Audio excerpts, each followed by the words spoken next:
Like ನನ್ನ friends ಎಲ್ಲ ನನ್ನ ಕೇಳ್ತಿದ್ದು ನಿನಗೆ ನ್ಯಾಷನಲ್ ಅವಾರ್ಡ್ ಯಾವಾಗ ಸಿಗ್ತದೆ, ನ್ಯಾಷನಲ್ ಅವಾರ್ಡ್ ಯಾವಾಗ ಸಿಗ್ತದೆ ಅಂತ. ಮೇ ಬಿ ಈ ಸಲ ಕ್ಲಿಕ್ ಆಗಿದೆ. ನಾವು 2-3 ಸಲ ಟ್ರೈ ಮಾಡಿದ್ದು.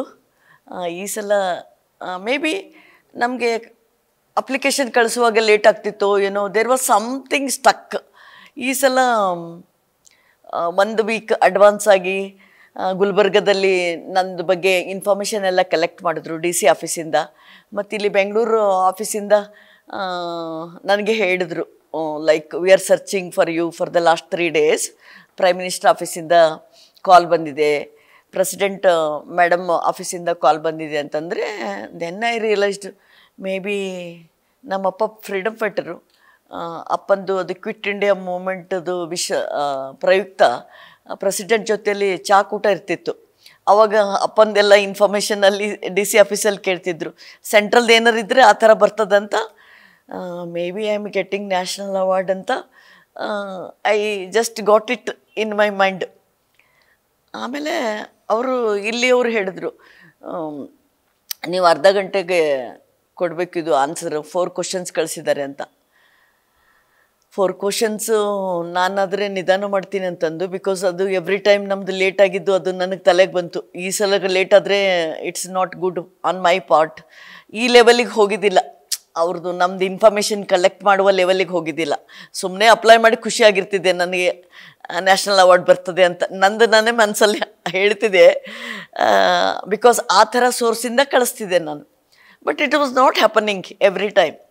ಸೊ ಈ ಥರ ಇನ್ಫಾರ್ಮೇಷನ್ ಬಂದಿದೆ ಅಂದರೆ ಈ ಸಲ ಸಿಗೋ ಚಾನ್ಸಸ್ ಆರ್ ವೆರಿ ಹೈ ಅಂತ ಅವ್ರು ಹೇಳಿದ್ರು. ಅರ್ಧ ಗಂಟೆಯಲ್ಲಿ ನೀವು ತಯಾರು ಮಾಡುವಾಗ ನಂದು ಆ ಸೆಂಟ್ರಲ್ ಲೆವೆಲ್ಲಿಗೆ ಕಳಿಸೋವ ಲೆವೆಲ್ಲಿಗೆ ಅದು ಬ್ಯೂಟಿಫುಲ್ ಇಂಗ್ಲೀಷ್ ಬೇಕಾಗಿತ್ತು ನನಗೆ. So I said I will give to one expert who can write very beautifully ಅಂತಂದು ಆ ಎಕ್ಸ್ಪರ್ಟಿಗೆ ಹೇಳಿದೆ. ನಂದು ಬಯೋಗ್ರಫಿ ರೆಡಿಯಾಗಿದೆ. ಆ ಬಯೋಗ್ರಫಿ ಕೊಟ್ಟು ಇದ್ರದ್ದು ಈ 4 ಕ್ವಶನ್ಗೆ ಈ ಬಯೋಗ್ರಫಿದೊಳಗೆ ಎಲ್ಲ ಇನ್ಫಾರ್ಮೇಷನ್ ಸಿಗ್ತದೆ ನಿನಗೆ, so you write and give me ಅಂತಂದು ಹೇಳಿದೆ. ಅವಳು very sincerely she prepared that expert with the English teacher. Then ಇಷ್ಟೊತ್ತಾಗಿತ್ತು 6 o'clock. She was tired. ಬೆಳಗಿಂದ ಬೇರೆಯವ್ರದ್ದು ಹುಡುಕಿ ತೆಗೆದು ಬ್ಯೂಟಿಫುಲ್ಲಾಗಿ ಬರೆಯೋದು ಆಲ್ ದ್ಯಾಟ್. ಮತ್ತು ಅವಳಿಗೆ ಹೇಳಿದೆ, ಒಂದು ಕವರಿಂಗ್ ಲೆಟರ್ ಮಾಡು ನೀನು ವಿತ್ ಯುವರ್ ಬ್ಯೂಟಿಫುಲ್ ಇಂಗ್ಲೀಷ್. ಅದು ಸೆಂಟ್ರದೊಳಗೆ ಅಗ್ರಿ ಆಗಬೇಕಲ್ಲ, IAS ಆಫೀಸರ್ ಲೆವೆಲ್ದೊಳಗೆ. ಅವ್ರು ದೊಡ್ಡ IAS officer, very senior people. ಅವರಿಗೆ ಇದು ಚಂದ ಇದೆ ಇವ್ರ ಸ್ಟೋರಿ ಅಂತ ಅವ್ರಿಗೆ ಗೊತ್ತಾಗಬೇಕಲ್ಲ. So she did. ಆಮೇಲೆ ಹಿ ವಾಸ್ ವೇಟಿಂಗ್ ಇಲ್ಲಿ ಬೆಂಗಳೂರದವರು. ನಾನು ಆನ್ ಟೈಮ್ ಕಳಿಸೋದು ಅಂತ ಡಿಸೈಡ್ ಮಾಡಿ ಕಳಿಸ್ದೆ. ವಾಟ್ಸಪ್ಪಲ್ಲಿ ಹಾಕ್ಲಿಕ್ಕೆ ಹೇಳಿದ್ರು, ಹಾಕಿದೆ ನಾನು. ಆಮೇಲೆ ನಮ್ಮ ತಂಗಿ ಸಮತ ಕೇಳಿದ್ರು, ಅದು ರೀಚ್ ಆಗಿದೆಯಲ್ಲ ನೋಡು ಅಂತ. ನೆಕ್ಸ್ಟ್ ಡೇ ಇವತ್ತೇ ಕೇಳಿದ್ರೆ ಅವರಿಗೆ ದೇ ಮೆ ನಾಟ್ ಲೈಕ್, ನಾಳೆ ಕೇಳೋಣ ಅಂತ. ಮತ್ತು ನೆಕ್ಸ್ಟ್ ಡೇ ಕೇಳಿದೆ ನಾನು, ಕಳಿಸಿದ್ದೇವೆ ಅಂತ ಹೇಳಿದರು.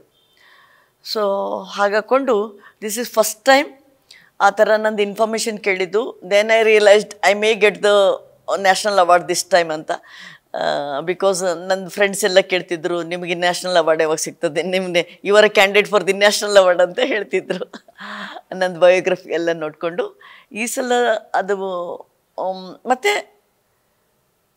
Day before 11 o'clock, after 11 o'clock home ಮಿನಿಸ್ಟ್ರಿಯಿಂದ ಕಾಲ್ ಬಂದಿದ್ದು ನನಗೆ. Joint secretary he called and asked me, ನಿಂದು ಸ್ಪೆಲ್ಲಿಂಗ್ ಹೇಳು, you write and give your spelling name ಅಂದರೆ ನನಗೆ ಅವಾರ್ಡ್ ಸಿಗೋ ಅಂದಾಜು ಬರ್ತಿ ಅಂತ ಗೊತ್ತಾಯಿತು. ಅದು ಕರೆಕ್ಟಾಗಿ ಬರಿಬೇಕಿತ್ತು ಅವರಿಗೆ spelling. So I wrote and give. ಮತ್ತು ನಾನು ಕಲಬುರ್ಗಿಯವಳು ಅಂತ ಹಾಕಿದೆ ಅಲ್ಲಿ. ಅವ್ರು ಬರೀ ಕೇಳಿದ್ದು name and the mobile number, address. ನಾನೇನು ಮಾಡಿದೆ, ಕಲಬುರ್ಗಿ ಹಾಕಿದೆ, ಯಾಕಂದರೆ ಚಿಕ್ಕೂರಿಂದ ಬಂದಾರೆ ಅಂತ ಹೇಳಲಿಕ್ಕೆ. He had not asked even then I wrote surgical oncology expert ಅಂತಂದು ನನ್ನ ಸ್ಪೆಲ್ಲಿಂಗ್ ಬರೆದು ಫ್ರಮ್ ಕಲಬುರ್ಗಿ ಅಂತ, ನೇಟಿವ್ ಆಫ್ ಕಲಬುರ್ಗಿ ಅಂತ ಕೆಳಗಡೆ ಹಾಕಿದೆ. ಅಂದರೆ ಚಿಕ್ಕೂರಿಂದ ಬಂದಾಳೆ ಇವಳು ಅಂತ ಒಂದು ಅಟ್ರಾಕ್ಷನ್ ಇರಲಿ ಅಂತ. ಸೊ ಹಾಗೆ ಅವ್ರು ಹೇಳಿದ್ರು, you will get a call from the secretary ಅಂತ ಅದು ಹೇಳಿದ್ರು. ನಾನು ಒಬ್ಬನೇ ಅಲ್ಲ, ನಿನಗೆ ಮತ್ತೆ ಬೇರೆಯವರು ದೊಡ್ಡವ್ರು ಮಾತಾಡ್ತಾರೆ ಅಂತ. ಅವಾಗಾದರೆ ಇದು ಸಿಗುವ ಅಂದಾಜು ವೆರಿ ಹೈ ಅಂತ. ಬಟ್ ನಮ್ಮ ತಂದೆಯವರು ತುಂಬ ಹುಷಾರಿದ್ದರು, ಫ್ರೀಡಮ್ ಫೈಟರ್ ಅಲ್ಲ. ಅವ್ರು ಹೇಳ್ತಿದ್ರು, ಗೌರ್ಮೆಂಟ್ದು ವಿಜಯ್ ನಮ್ಮ ಕೈಯೊಳಗೆ ಬರುತ್ತಾನೆ, ನಮ್ದಲ್ಲ ಅದು. ಸೊ ಅಂತ ಹೇಳಿದರು. ಅದಕ್ಕೇ ನಾನು ಜಾಯಿಂಟ್ ಸೆಕ್ರೆಟ್ರಿ ಅವರು ನನಗೆ ನಂದು ನೇಮ್ ಕೇಳಿದ್ರಲ್ಲ, spelling all that. But I did not reveal anywhere. ಯಾಕಂದರೆ ಅದು ಅವಾರ್ಡ್ ಬರಲಾರ್ದೇ ನಾವು ಬೇರೆಯವ್ರ ಹತ್ರ ಹೇಳಿ what is the use. So ನಾನು I met my sister in Gulbarga, even then I did not tell, ಯಾಕಂದ್ರೆ ಅದು ಹೊರಗೆ ಬರಬೇಕಲ್ಲ. ಸೊ ಆಮೇಲೆ ಬೈ ಈವ್ನಿಂಗ್ ಈವ್ನಿಂಗ್ ನನ್ನ ಗೆಳತಿ ಒಬ್ರು ಕಾಲ್ ಮಾಡಿದ್ರು, ಕಂಗ್ರ್ಯಾಚುಲೇಷನ್ ಅಂದರೆ ಇದು ನ್ಯಾಷನಲ್ ಅವಾರ್ಡ್ ಅಂತ. She is a industrialist. ಅವ್ರ ಮನೆಯಿಂದ ಕಾಲ್ ಮಾಡಿದ್ರು. ಅಷ್ಟೊತ್ತಿಗೆ ನನ್ನ friends they started calling me and congratulating. ಹಾಗಾಕೊಂಡು ನಾನು ಫಸ್ಟ್ ಟೈಮ್ ಕೇಳಿದಾಗೆ ನಾನು ಅದು ಸಿಗ್ತಾ ಇದೆ ಅಂತ ನನಗೆ ಗೊತ್ತಾದರೆ ನಂದು ಕಣ್ಣಲ್ಲಿ ಅದು ಖುಷಿಯಾಗಿ ನೀರು ಬರಲಿಕ್ಕೆ ಶುರು ಆಯಿತು. So that was the experience. So ನಾನು 10th ಸ್ಟ್ಯಾಂಡರ್ಡ್ ಓದುವಾಗ ಮತ್ತು PUC ಇರುವಾಗ ದೊಡ್ಡ ಬರಗಾಲ ಇತ್ತು ಗುಲ್ಬರ್ಗದಲ್ಲಿ, ತುಂಬ ಬರಗಾಲ. ಆವಾಗ ನನಗೆ MBBS ಅಡ್ಮಿಷನ್ ಮಾಡಬೇಕಿತ್ತು. 10th ಇರುವಾಗ ಬಂತು ಮತ್ತು PUCಯಲ್ಲಿ. So one after the other ಬರಗಾಲ ಅಂದರೆ ಇಟ್ ಬಿಕಮ್ಸ್ ಟೂ ಮಚ್, ಬೇರ್ ಮಾಡಲಿಕ್ಕೆ ಆಗೋದಿಲ್ಲ. ಅಮ್ಮ ಅಲ್ಲಿ ರೋಡ್ ಮೇಲೆ ಹಣ್ಣು ತರಕಾರಿ ಮಾರ್ತಿದ್ರು ಒಂದು ಮರದ ಕೆಳಗಡೆ. ಸೊ ಅಮ್ಮ ಬಂದು ನಮಗೆ ಅದೆಲ್ಲ ಹೇಳ್ತಿದ್ರು, ಅಲ್ಲಿ ಸೀನ್ ಏನೇನು ಆಗ್ತಾ ಇದೆ ರೋಡ್ ಮೇಲೆ ಅಂತಂದು. ಸೊ ಆಗ ಆ ಹಸುವಿಗೆ ಅದು ಫಾಡರ್ ಎಲ್ಲ ಇರಲಾರ್ದೇನೆ ಅದಕ್ಕೆ ಅದು ಹುಲ್ಲು ಅದು ಬೆಳೀತಾ ಇರಲಿಲ್ಲಲ್ಲ, ಅದಕ್ಕೇ ಆಂಧ್ರದಿಂದ ಒಬ್ಬರು ಲೇಡಿ ಬಂದುಕೊಂಡು ಲಾರಿ ತೊಗೊಂಡು ಬಂದು ಈ ಹಸುಗಳು ತೊಗೊಂಡು ಹೋಗ್ತಿದ್ರಂತೆ, ಲಾರಿದೊಳಗೆ ಹಾಕ್ಕೊಂಡು. ಆ ಹಸುಗಳು 2 ರೂಪಾಯಿಗೆಲ್ಲ ಮಾರ್ತಿದ್ರಂತೆ. ಸಮ್ಟೈಮ್ಸ್ ಈವನ್ ಮಕ್ಕಳಿಗೆ ಮಾರ್ಕೊಂಡಿದ್ದು ಸುದ್ದಿ ತರ್ತಿದ್ರು ಅಮ್ಮ, ಮಕ್ಕಳಿಗೆ ಊಟಕ್ಕೆ ಕೊಡ್ಲಿಕ್ಕಾಗಲ್ಲ ಅಂತಂದು.